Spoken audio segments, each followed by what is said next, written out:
Poland gives Ukraine hope with one fresh brigade, probably several to follow, that are currently being set up in Poland, while the Russians try to assassinate Western CEOs of defense companies. We'll talk about this as well as about the developments along the front line of the war in Ukraine and political things, international aid, and so much more in this situation report.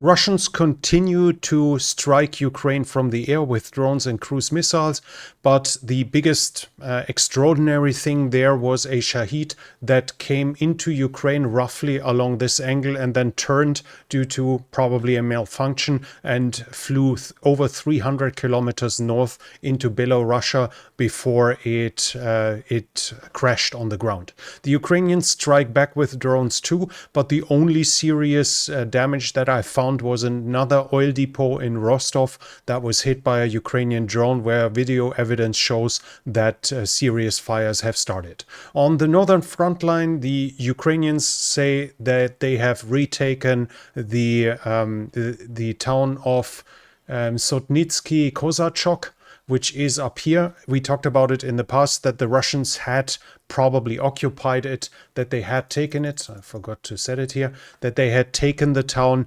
but that it was probably not even defended. Now the Ukrainians say we are fully back under control of that town, so nothing has changed there overall. This was not another attempt to invade Ukraine. Further east, we have the Ukrainians continuing to operate north of Liboke. We have a geolocation here in the northeast. This is continuing here. We have the Ukrainians in the southern part and in the northern part. And first Russian mill bloggers talk about a difficult situation, that the pressure is extremely high in Liboke, and are getting skeptical if Russia will be able to hold the town. Further east, the Russians have confirmed. It's confirmed, we can visually confirm that the Russians have crossed the Vovcha. This is the river here through Vovchansk.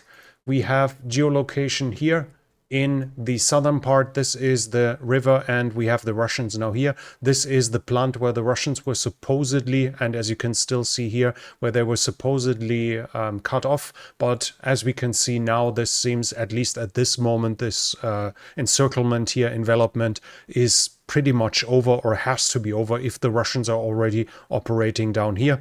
We have the deep state map not being accurate or not being up to date at this point here in this front line.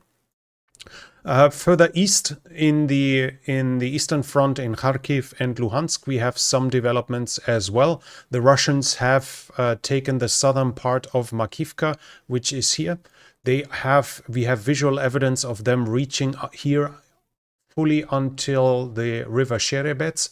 They have reached, as you can see here, this is the Sherebets. They have reached, this should be roughly here. They have now taken the southern part of the town after they have, no, I'm sorry, the center part of the town, and have fully divided it in northern and southern part. But in the south, they were also successful. Up in this direction, they managed to push further, roughly up till here.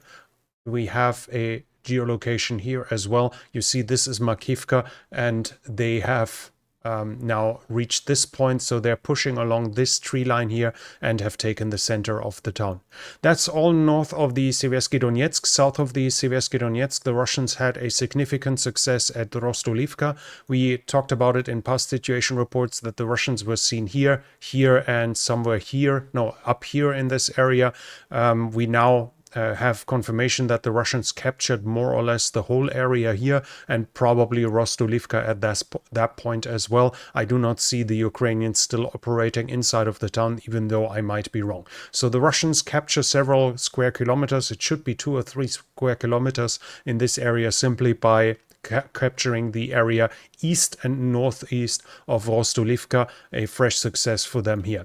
They also were successful further south in the Bakhmut region. Now, while the front line here still holds along the canal, the Russians have advanced close to Klishchivka. We have a fresh geolocation, not just we had them recently here, now we have them up here as well, showing once again that Klishchivka is probably fully under Russian control as of now. This was Rostolivka. I'm sorry, I forgot to show you the geolocation.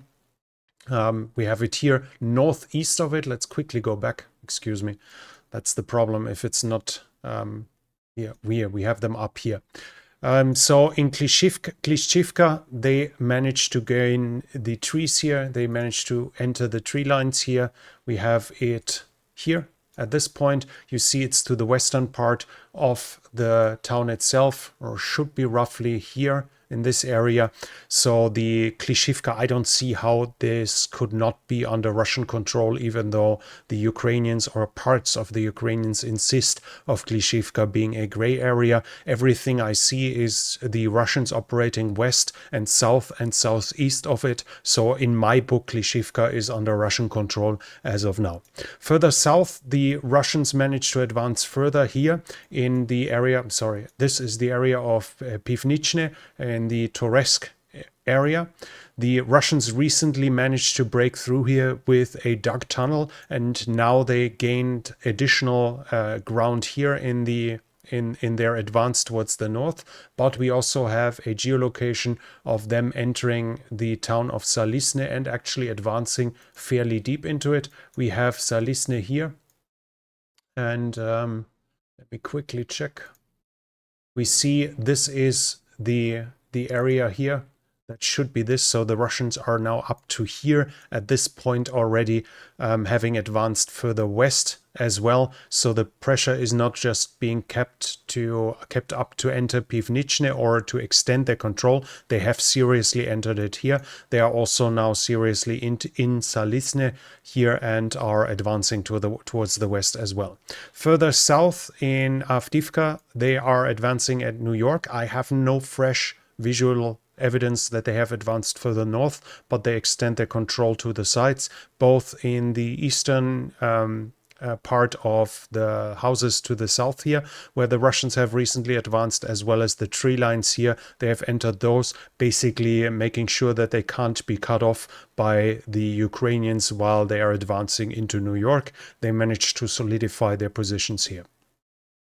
They also are advancing in the area of Vozdivshenka.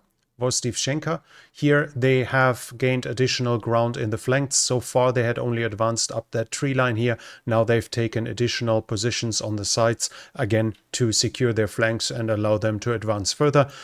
Additional successes here. We have visual evidence further south as well that the town of Voshchod has been captured by the Russians. In past maps, it was more or less shown that it was probably taken by the Russians already, but now we have visual evidence that Voshchod is taken while the Russians advance further west in this direction, solidify their control over the town of Yevhenivka as well. Further south, the Russians are in Novoselivka Persha. They have entered it and advanced in the south. In the last situation report, I told you that Russians were claiming the Ukrainians are currently evacuating Novoselivka Persha and Yevchenivka, and we can probably see that there might have been some truth to it. The situation obviously forced on the Ukrainians by losing the flanks, as the Russians had already controlled these tree lines here and thus was threatening the lines of communication into Novoselivka Persha. Here the Russians take advantage. They've taken the northern areas. They are now solid inside of the town. We have them visual evidence of them here in the northeast, and in the east, in the direct east, they are as well advancing further and basically increasing the pressure, pushing the Ukrainians out of Novoselivka Persha as well. Further south, I also have, before we switch over, I also have a visual from a Ukrainian blogger. I almost forgot. This is Petrenko, one of the, what I see, the most accurate Ukrainian mill bloggers. So he's clearly pro-Ukrainian, and he gives the situation as this of now, and those are the fresh gains by the Russians. As you can see, especially losing this here is threatening the whole area, the whole supply. The Russians are basically able to, in most cases, probably just take positions that were abandoned by the Ukrainians, who this way want to make sure they are not enveloped and not cut off. Further south, we have the Russians raising the flag in Yasnobrodivka, but not in the town itself, but in the southeastern parts. Here again, we have them showing their flag here. In past situation reports, I've already shown you that we had Russians operating here and here, but it was Russians that were attacked by the Ukrainians. Now we see them raising the flag, so I guess we can now say that they definitely control the southeastern part of Yasnobrodivka. Further south, we have Russian advances in Krasnohorivka. Here, the Russians gained positions here. And on the northern part, we have that here.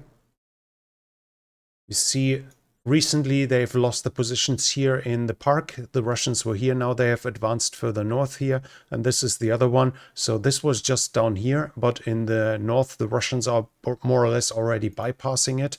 So they are here and roughly here, which should indicate that if the Ukrainians still have troops in this area, they will probably withdraw them fairly soon as well, as otherwise they would be threatened with cut-off. And while I see pro-Russian mill bloggers claiming that the Ukrainians allow themselves to be cut off all the time, usually we lack the visual evidence of big Ukrainian troops being destroyed or having been captured, which would indicate that they do the smart thing to withdraw before they are being cut off. This is called a turning maneuver, and we see both sides attempting it all the time. Now with the Russians having the initiative, obviously they are now and then successful, meaning that they force the Ukrainians out of positions which otherwise would have to be fought for, but this saves the Ukrainians from defeat there, from being cut off, from being destroyed.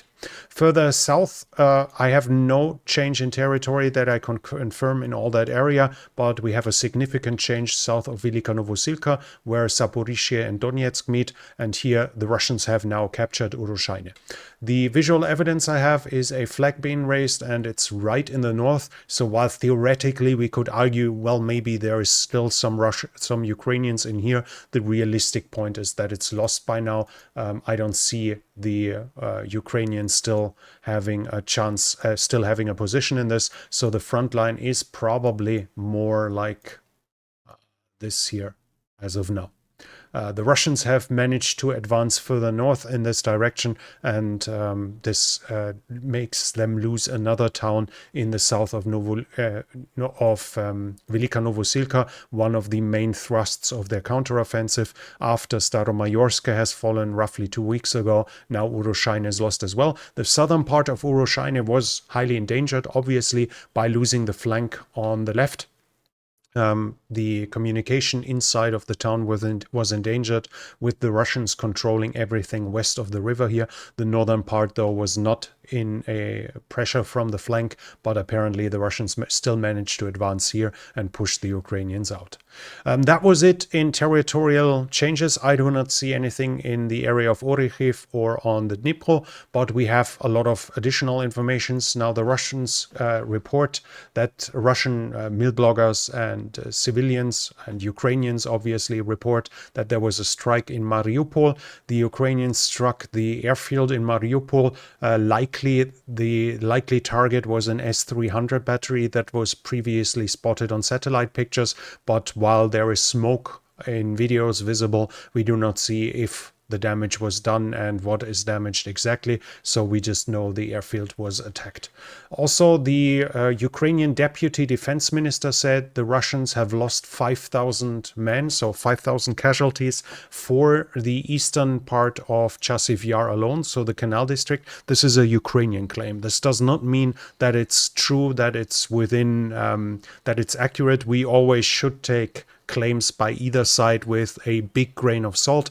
From my experience and what I've seen, is it seems like the Ukrainians are a little less exaggerating than the Russians, but this is at least what the Ukrainians claim, that 5,000 men have been lost just for the eastern part. If this is only halfway true, then obviously it's a blood toll toll that has to be paid in a way that is unsustainable for the Russians if they have to keep on going throughout the war with us, throughout the country. The goal here will obviously be, though, to break the Ukrainians before they have to lose 5,000 men for every single quarter. But again, then again, this is Ukrainian claims. The other Ukrainian claims in this regard are by the commander of the Ukrainian forces in the Kharkiv region. He says that 91% of the personnel that entered Ukraine in May is already lost to the Russians. So he claims 9 out of 10 Russian soldiers that crossed the border initially in May have been lost.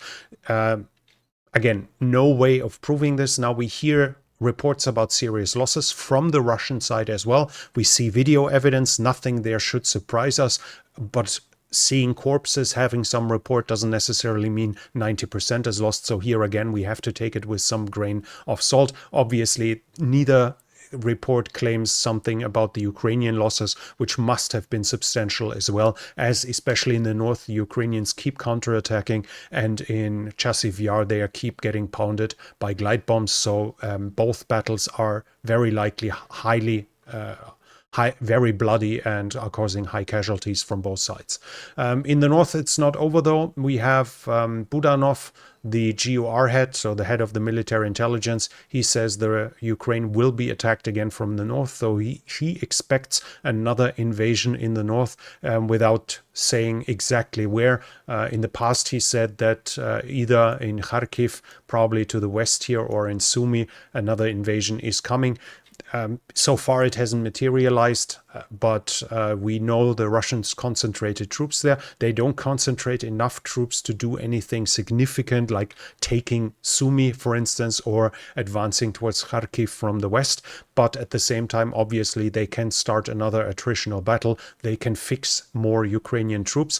There are arguments whether or not this is successful. Obviously, while they fix Ukrainian troops, they also fix their own ones.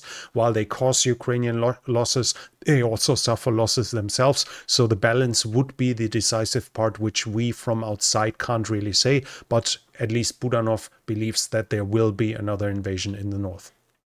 Then we have partisan sabotage, etc. news. And espionage, I guess I should say. Now, the media was full with messages that the Russians were planning to murder several CEOs, several leading figures of defense industries, and the most advanced of these plots was against Papperger, who is the CEO of Rheinmetall. They wanted to kill him, according to the reports, but German intelligence got news from an allied intelligence and thus was able to stop the plot or to save Papperger and make sure that to keep him secure. Now, the goal of this would obviously be somewhat questionable, because killing someone doesn't stop the company. Blowing up a factory would be much more effective, but the goal there must be that it's to threaten and to cause fear. In my circles is a German defense company, a fresh defense startup, and he is worried about his life now after this, because he's producing drones for the Ukrainians that are being used in combat, and as such, if he feels threatened for his life, he might make different business decisions. And there it's obviously the same thing. If this plot had been successful, or even the failed plot will cause CEOs to wonder what they are doing, it will cause them to question whether they should really go this far or step a little lower. This won't stop aid, but there's a difference between governments asking companies and ordering from companies, of which obviously the company will not refuse simply because it's the CEO threatened. The stockholders will still want to make money and will demand the company to sell the stuff. But there's a vast difference between just doing what you are ordered to and taking the initiative. And we've seen Papperger taking massive initiative to expand Rheinmetall's footprint and to extend the aid towards Ukraine at the same time. Now, if he does less of this and this secures his life, this makes his life less threatened, that might be appealing to him, that might be appealing to his family, who will surely talk to him and ask him if he can't make sure to be less threatened. And all these thoughts probably give the whole murder plots some logic, as obviously factories don't stop producing because the CEO is no longer there, but there might be less factories and less output if he doesn't call for the orders at the same time. So unclear as of now. The threat seems to have been real, and as said, like I know from talking to defense CEO that he is worrying about his own life now and has contacted the authorities to gain personal protection for himself, all because of this. So it shows some effect. The Russians also are trying to continue sabotaging Western industry, Western defense industry. For instance, a report came up that the Russians scanned 1,200 social media profiles of workers in defense companies. They were checking basically to find sympathizers that publish that they are pro-Russian or something like this, so they could possibly be recruited through this.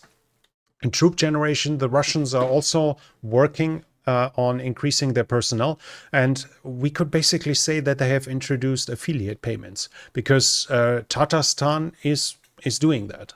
They are paying 100,000 rubles extra to everyone if he as a recruit manages to recruit more. An interesting concept too. We see market economics basically and modern online marketing measures being introduced in the creation of personnel for the military.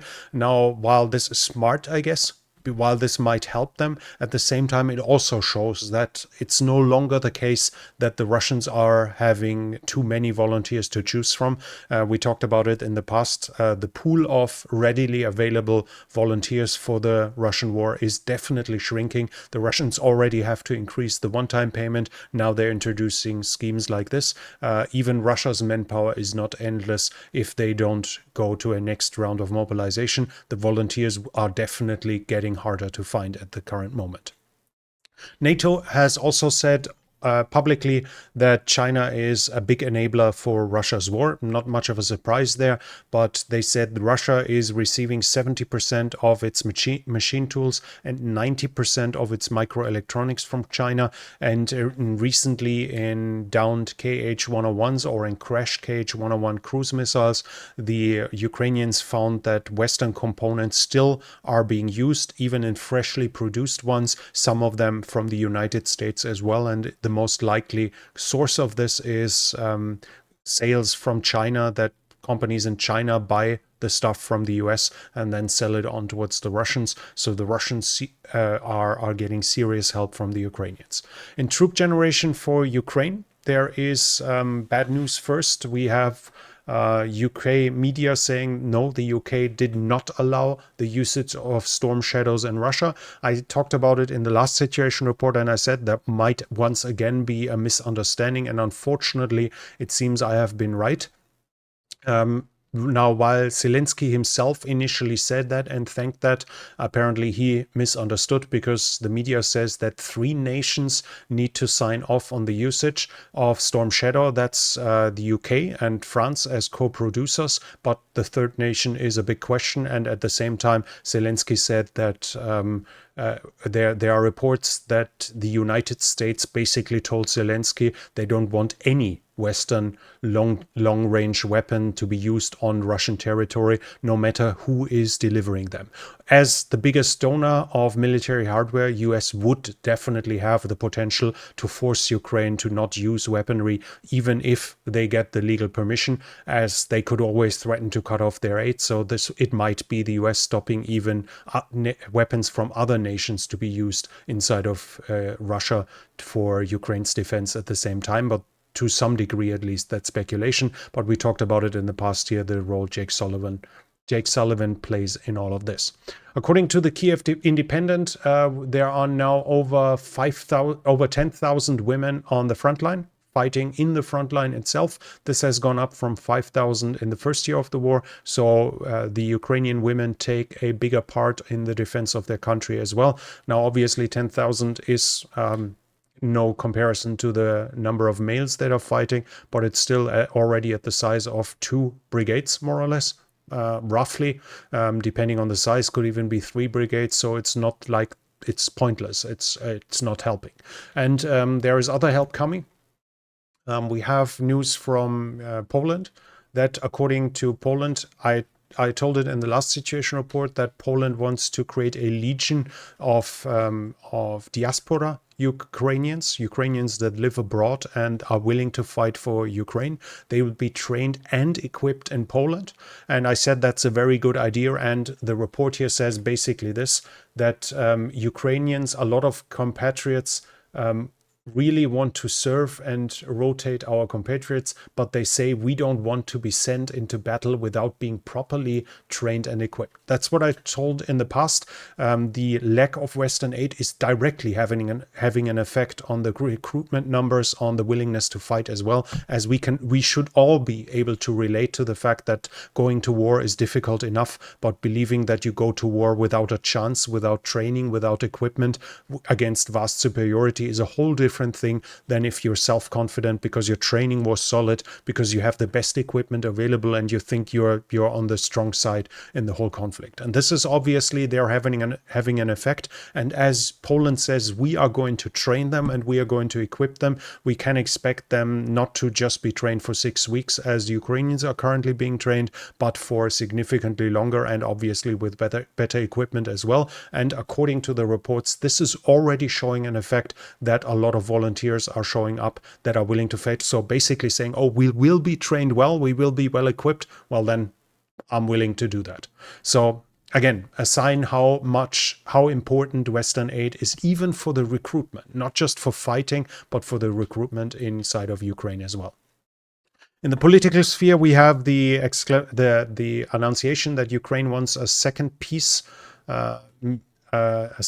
conference at the end of 2024, and they said we are going to invite Russia to it, but the deputy foreign minister of Russia said a day later Russia will not react on such ultimatums. I do not see how that would be an ultimatum, and of course this means that they won't come to that peace summit.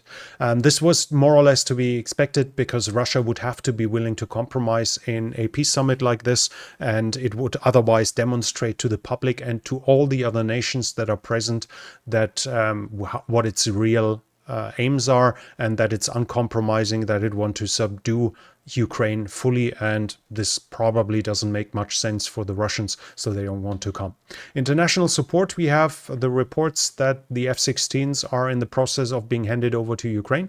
The first Russian mill bloggers are talking that the F-16s are already in Ukraine. This is unclear. Rumors will obviously spread. We talked about it in the past. We probably had 4 or 5 reports already, even months ago, of F-16s already in Ukraine. I was always doubtful that and said theoretically, but highly unlikely. Now we're getting closer to a point that we will probably await the first picture of Ukrainian and the first video of Ukrainian F-16s doing their job in Ukraine. Whether this is going to be in July or in August or September, I obviously can't say. Also, in the summit from NATO, they said that dozens of air defense systems will be given to Ukraine this year. Now, this is significant, obviously, dozens. And the German General Freudig, who is responsible for the Ukraine aid, basically the military part, who is consulting the chancellor on it, he said in an interview that numerous systems this year will be coming from Germany.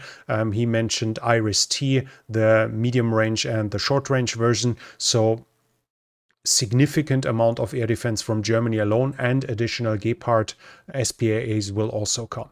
The United States are sending an additional $225 million in aid. That's a Patriot battery, ammunition for NASAM, Stinger, HIMARS, so air defense, and the missiles for the HIMARS system. They also sent 155 and 105 artillery shells and anti-tank weapons.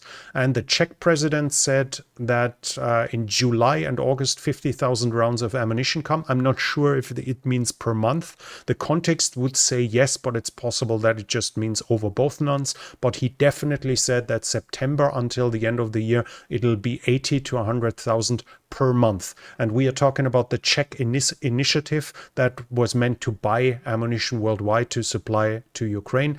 This is now on top of all the other commitments of the shells that are being sent from other nations. So the shell hunger in Ukraine should significantly go down for the rest of the year, at least in this context. And with this positive note for Ukraine, we'll finish today's situation report. If you enjoyed it, please give it a thumbs up. It really helps with the algorithm. And if you're new here, I would like to invite you to subscribe to the channel and hit the bell icon so you don't miss future videos. Leave a comment what you think about the current situation, and if you want to support the channel, which is only possible because of the support of you, you can do so by the means in the description. Thank you very much to everyone already supporting this channel. But that's it from me for now. Thank you for watching, and I'll be back.